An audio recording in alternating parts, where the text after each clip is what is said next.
भर्ने होइन त अर्को नयाँ कम्पनीको आइपिओ आज वैशाख 29 गतेदेखि भर्न सक्ने व्यवस्था गर्दै अर्को एउटा नयाँ कम्पनीले आइपिओ निष्कासन गरेको छ। यसर्थ आजको यो भिडियोमा रहेर हामीले आजदेखि आइपिओ निष्कासन गरेको यो कम्पनी कुन हो, यो कम्पनीले कति किता आइपिओ निष्कासन गर्दैछ, यो कम्पनीमा हामीले कति किता भर्ने त पर्ने सम्भावना कति रहला, साथै यो कम्पनीले आइपिओ निष्कासन गर्ने समयमा कम्पनीको इपिएस कति छ, प्रतिशत नेटवर्क कति रहेको छ, सो अनुसार कम्पनीमा हामीले कति रुपियाँसम्म नाफा कमाउन सकिएला त, यो कम्पनीमा हामीले लाभांशहरू पाउने सम्भावना कति रहला, यी सम्पूर्ण कुराको बारेमा एकमस्त रूपमा जानकारी दिनेछौँ। त्यसकारण तपाईहरूले पनि नयाँ कम्पनीको आइपिओको पर्खाइमा हुनुहुन्छ भने यो भिडियो स्किप नगरी अन्तिमसम्म हेर्नुहोला। साथै आइपिओ एफिओ सेयर मार्केट सम्बन्धी जानकारीहरू एकै ठाउँमा हेर्न र सुन्नको लागि हाम्रो च्यानललाई सब्स्क्राइब गरी हामीसँग जोडिनुहोला। यदि फेसबुक पेज र टिकटकमा हेर्दै हुनुहुन्छ भने फलो गर्नुहोला। अब भने ढिला नगर लागौ विषयवस्तुतर्फ नै। आजदेखि आइपिओ निष्कासन गर्ने कम्पनी रहेको छ सोनो रिभर्स लिमिटेड। यस कम्पनीले पहिलो चरणमा आयोजना प्रभावित स्थानीय बासिन्दा र वैदेशिक रोजगारमा रहेका नेपाली नागरिकहरूमा आइपिओ निष्कासन गरी बाँडफाँड गरिसके पछाडि अब भने सर्वसाधारण लगानीकर्ताहरूले भर्न सक्ने व्यवस्था गर्दै आज वैशाख 29 गतेदेखि आइपिओ निष्कासन गर्दैछ।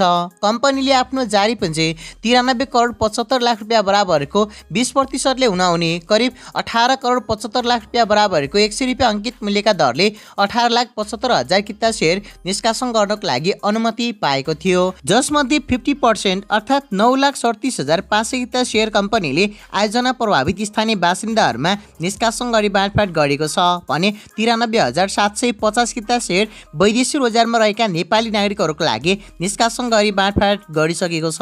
यस्तै बाँकी रहेको शेयरमा करिब 46,875 किता सामूहिक लगानी कोष अर्थात् म्युचुअल फन्डको लागि र 18,750 किता शेयर कम्पनीका कर्मचारीहरूमा निष्कासन गरी बाँडफाँड गरिसकेको छ।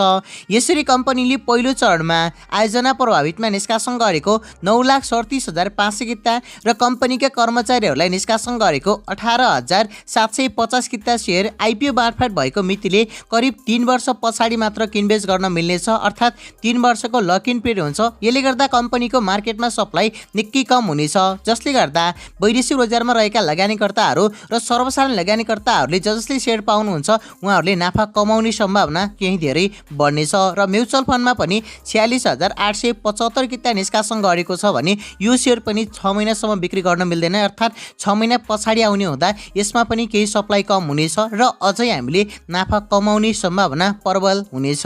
यसरी पहिलो चरणका सम्पूर्ण शेयरहरू निष्कासन गरी बाँडफाँड गरेर कम्पनीले बाँकी रहेको करिब 7 करोड 78 लाख 12,500 रुपियाँ बराबरको 100 रुपियाँ अंकित मूल्यका दरले 7,78,125 किता शेयर सर्वसाधारण लगानीकर्ताहरूको लागि आज वैशाख 29 गतेदेखि निष्कासन गरेको छ। र यो कम्पनीको आइपिओमा 77,812 जना लगानीकर्ताहरूले 10 किताको दरले शेयर हाट पार्न सफल हुनुहुनेछ भने 10 किता शेयर हाट पार्ने र 20 भन्दा बढी किताको लागि आवेदन दिने भाग्यमानी 5 जना लगानीकर्ताहरूले 1 किता थप गरेर 11 किताको दरले यो कम्पनीको शेयर हाट पार्न सफल हुनुहुनेछ।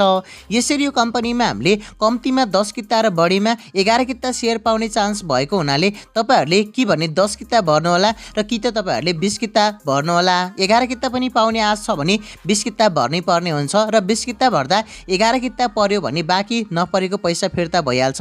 यसरी मिनिमम 10 किता र म्याक्सिमम 20 किता भर्न सकिनेछ। यद्यपि कम्पनीको आइपिओमा कम्तीमा 10 किता र बढीमा 1000 कितासम्म आवेदन दिन सक्ने व्यवस्था गरिएको छ, तर तपाईहरूले भने मैले भनेअनुसारले नै गर्नुहोला। यस कम्पनीले आज वैशाख 29 गतेदेखि निष्कासन गर्ने आइपिओमा लगानीकर्ताहरूले जेठ 1 गतेसम्म आवेदन दिन सक्ने व्यवस्था गरिएको छ। यदि उक्त समयमा सम्पूर्ण शेयर खरिद गर्नको लागि आवेदन पर्ने भने आवेदन दिने समयलाई जेठ 12 गतेसम्म लम्ब्याउन सक्ने कम्पनीले जनाएको छ।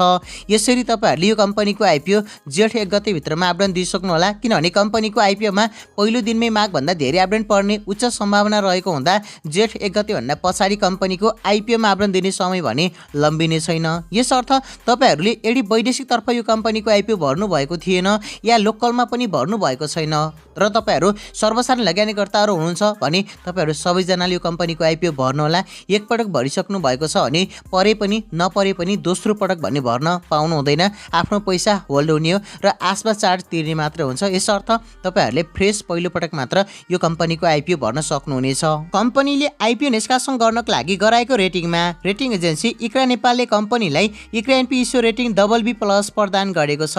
यसले कम्पनीको वित्तीय दायित्व वहन गर्ने क्षमतामा मध्यम जोखिम रहेको सङ्केत गर्दछ। अर्थात् यतिको रेटिङ भएको कम्पनीहरू हामीले ठिकठाक नाफा कमाउन सकिन्छ, राम्रै छ भनेर बुझ्न सकिन्छ।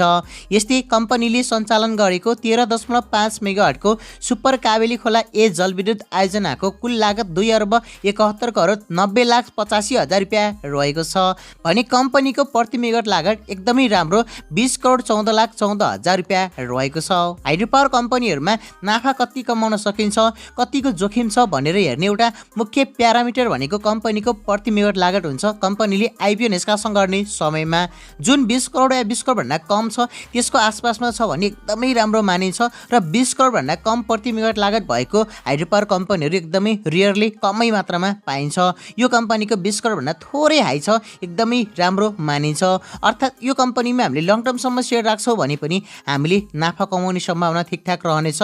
यस्तै यो कम्पनीको विद्युत अनुमति पत्र करिब 31 वर्ष 2 महिना बाँकी रहेको छ। यसको आयोजनाको साधारण लगानी फिर्ता हुने अवधि 8.17 वर्ष रहेको छ भने डिस्काउन्टमा लगानी फिर्ता हुने अवधि करिब 15.77 वर्ष रहेको छ।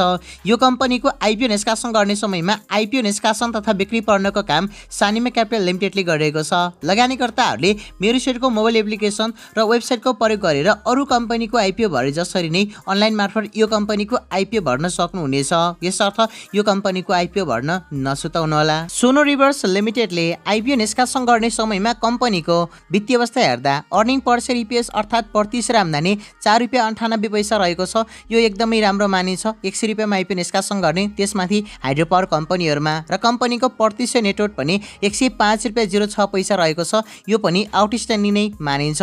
यसरी कम्पनीको वित्तीय अवस्था राम्रै रहेको छ र 100 रुपियाँ भन्दा बढी प्रति सेयर नेटवर्थ भएको कारणले गर्दा यो कम्पनीले कारोबार गर्दा ओपनिङ रेन्ज 100 रुपियाँदेखि 300 रुपियाँसम्मको पाउनेछ भने ओपनिङ प्राइस पनि एसीको बिचटै पाएर कारोबारमा आउनेछ। अहिलेको समयमा 100 रुपियाँमा आइपिओ निष्कासन गर्ने सबै कम्पनीहरूले ओपनिङ रेन्जको माथिल्लो बिन्दुबाटै ओपनिङ प्राइस पाइ कारोबारमा आइरहेका छन्। सोही अनुसार हेर्ने हो भने यो कम्पनीले 300 रुपियाँको ओपनिङ प्राइस पाउने हाई चान्स रहेको छ र कम्पनीमा 10 किता सेयर हाट पार्न सफल हुने भाग्यमानी लगानीकर्ता साथीहरूले मार्केट सिनेरियो अहिले जस्तो नि भइरह्यो भने 8,000 देखि 12,000 को बिचमा यो कम्पनीमा 1,000 को लगानीमा नाफा कमाउने सम्भावना रहनेछ।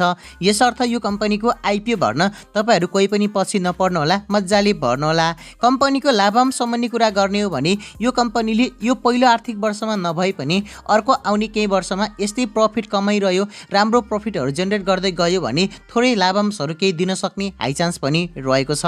तर यो कम्पनी हाइड्रो पावर कम्पनी नै भएकै कारण ओभरअलमा हामीले सत्तमै हाई प्राइस गएको बेलामा मार्केटको कन्डिसन हेरेर सेल गरी प्रफिट बुक गर्दा हुन्छ। लङ टर्मसम्म हाइड्रो पावर कम्पनीहरूलाई त्यति होल्ड गर्नु ठिक हुँदैन।